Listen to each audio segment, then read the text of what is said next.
Hello বন্ধুরা, তোমাদের সবাইকে সুস্বাগতম। তোমাদের সবাইকে শুভ সন্ধ্যা জানিয়ে আজকে একটি ছোট্ট ক্লাস নিয়ে এসেছি, প্র্যাকটিস ক্লাস অঙ্কের। তো চলো দেরি না করে শুরু করে যাক। আজকের প্রথম অঙ্ক কি বলেছে, এ ও বি এর কাছে মোট 4,655 টাকা আছে।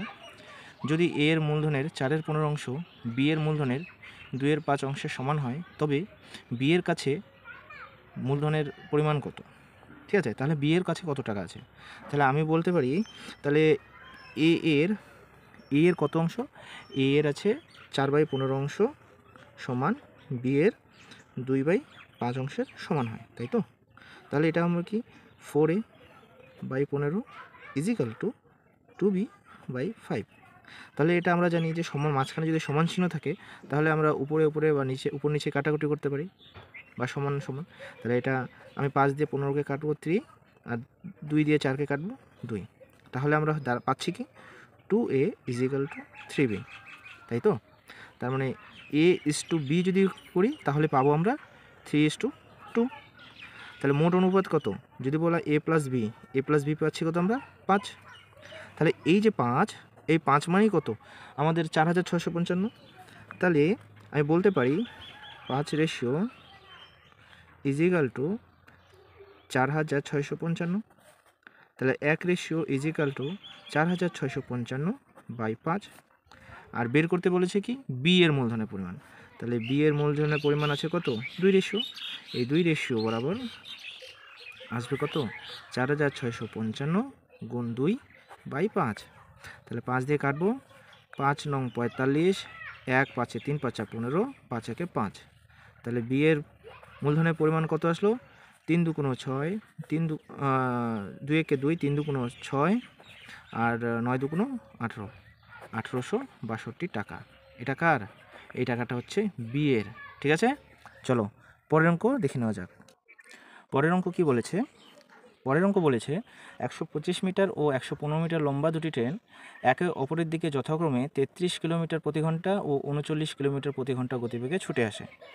ট্রেন দুটি মিলিত হওয়ার কতক্ষণ পর তারা একে অপরকে অতিক্রম করবে? আচ্ছা, তারা একে অপরকে অতিক্রম করবে, দুটি অপর দিক থেকে একে অপরের দিকে আসছে, মানে তাদের গতিবেগগুলো কী হবে? যোগ হবে। তাহলে স্পিড সমান সমান কী আসবে? 33 প্লাস 39 সমান সমান 72 কিলোমিটার পার আওয়ার। ডিস্টেন্স আমার কী আছে? ডিস্টেন্স আছে আমার 125 মিটার প্লাস 115 মিটার সমান সমান 240 মিটার, তাই তো? মিটারে আছে। এবার স্পিডটা যেহেতু আমার মিটারে আছে, তাহলে একে অপরকে যেহেতু অতিক্রম করবে, তো এই ডিস্টেন্সটাই অতিক্রম করবে, তাই না? নিজের যে লেন্থ, তারা তাদের নিজের লেন্থটাই অতিক্রম করবে। অতএব আমার যে স্পিডটা রয়েছে কিলোমিটার প্রতি ঘন্টায়, সেটাকে আমার মিটার প্রতি ঘন্টায় অতিক্রম করতে হবে। তাহলে 72 কিলোমিটারটাকে মিটারে নিয়ে যেতে হলে 5/18 দিয়ে গুণ করতে হবে। এবং এরা অতিক্রম করবে কোনটা? করবে হচ্ছে নিজের দূরত্ব, মানে 240 মিটার। নিজের দূরত্বটা যদি অতিক্রম করবে তাহলেই তারা একে অপরকে অতিক্রম করতে পারবে, তাই না? তাহলে আমি কাটাকুটি করব। 18 গুণিতক করলে 18কে 72 দিয়ে কাটলে হবে 4 18 72, ঠিক আছে? তো 4 5 20। আমি ছোট করে 4 দিয়ে যদি ভাগ করি, 4 6 24 0। 5 দিয়ে যদি কাটি আমি 12, তাহলে 12 সেকেন্ড আমাকে সময় লাগতেছে। ঠিক আছে, বোঝা গেল? চলো পরের অঙ্কে যাই। তাহলে পরবর্তী অঙ্কে কী বলেছে? দুটি বর্গক্ষেত্রের বাহুর অনুপাত 2:3 এবং তাদের পরিসীমার যোগফল 180 সেন্টিমিটার। বড় বর্গক্ষেত্রটির ক্ষেত্রফল কত? আচ্ছা, আমরা জানি যে বর্গক্ষেত্রের বাহু আছে, বাহু যদি ধরি, বাহু দুটিকে আমরা ধরলাম 2x ও 3x, তাই তো? এইবার পরিসীমার সূত্র কি? পরিসীমার সূত্র হচ্ছে কি 4 ইন্টু বাহু কত? 2x, আর অপরটির পরিসীমা হচ্ছে 4 ইন্টু 3x। এই যে দুটো বর্গক্ষেত্র রয়েছে, এই দুটো বর্গক্ষেত্রের যোগফল দেওয়া আছে কত? 180 সেন্টিমিটার, তাই তো? তাহলে এটা আমার কত যোগফল হচ্ছে? 8x প্লাস 12x সমান সমান 180। তাহলে 20x সমান সমান 180, x সমান সমান 180/20। তাহলে আমাদের আসলো x সমান সমান 9 আসলো। এবার বৃহত্তম বাহু, ঠিক আছে, বৃহত্তম বর্গক্ষেত্রটির ক্ষেত্রফল কত? বৃহত্তম বর্গ কোনটা? এটা 3x, তাই তো? 3x, তাহলে x এর মান আমি 9 পেয়েছি। তাহলে 3x মানে কি? 3x মানে হলো 3 ইন্টু এক্স, মানে 3 into 9 is equal to 27 centimetre. এটা কি বাহু, 27 সেন্টিমিটার হচ্ছে বড় বর্গক্ষেত্রটির বাহু। তাহলে বাহুর ক্ষেত্র, বর্গক্ষেত্রটির ক্ষেত্রফলের সূত্র কি? বাহু স্কোয়ার। বাহু স্কোয়ার মানে 27-এর স্কোয়ার। তাহলে বৃহত্তম বর্গক্ষেত্রটির ক্ষেত্রফল হবে কত? 27 স্কোয়ার মানে 729 সেন্টিমিটার স্কোয়ার। এটা হচ্ছে আমার সঠিক উত্তর। ঠিক আছে, চলো পরবর্তী অঙ্ক। পরবর্তী অঙ্ক কী বলেছে? 20 জন ব্যক্তি কোনো কাজ 10 দিনে সম্পন্ন করতে পারে। তারা কাজটি শুরু করার 5 দিন পর আরও 5 জন ব্যক্তি তাদের সাথে কাজে যুক্ত হয়। সম্পূর্ণ কাজটি কত দিনে শেষ হয়?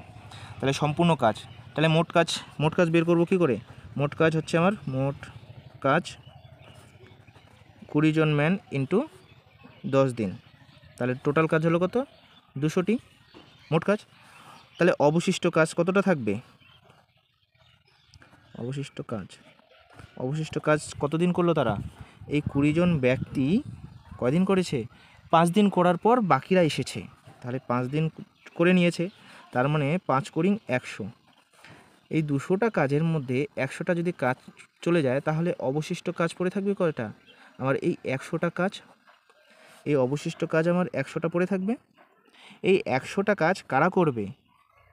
করবে হচ্ছে 20 জন প্লাস আরও 5 জন তাদের সাথে যুক্ত হয়েছে, 5 জন ব্যক্তি। তাহলে অবশিষ্ট কাজ করতে সময় লাগবে কত? অবশিষ্ট কাজ করতে সময় লাগবে সমান সমান 100/20 প্লাস 5, মানে 100/25 জন, মানে 100টা কাজ আছে, 25 জন লোক হয়ে গেল তখন। তাহলে সময় লাগবে কত? 25 দিয়ে যদি 100কে কাটি তাহলে আমার আসবে 4 দিন। ঠিক আছে, তাহলে টোটাল সময় কত লাগছে? মোট সময় লাগবে কত? মোট সময় লাগছে হচ্ছে প্রথমে দেখো এখানে 5 দিন কাজ করে নিয়েছে, তাই তো? তাহলে মোট সময় 5 প্লাস পরবর্তীতে 4 সমান সমান কত? 9 দিন। তাহলে ওই যে সম্পূর্ণ কাজটি কত দিনে শেষ হবে? 9 দিনে। ঠিক আছে, চলো।